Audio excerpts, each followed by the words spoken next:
ఇచ్చారో చూడండి. ఉన్నటువంటి వాడు చతుర్ముఖ బ్రహ్మగారు సభలో ఉన్నారు, వారి ఆధ్యక్షంలో జరుగుతోంది.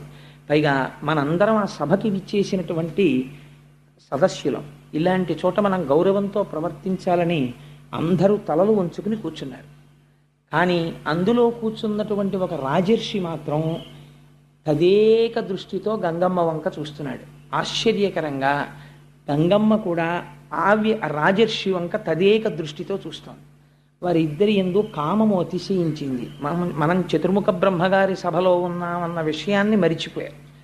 ఇది అంత తేలిగ్గా హాస్యాస్పదంగా జరిగే సందర్భం కాదు. దీని వెనకాతల ఏదో ఒక పెద్ద ప్రణాళికా నిర్మాణం జరిగింది అని మీరు అర్థం చేసుకోవాలి.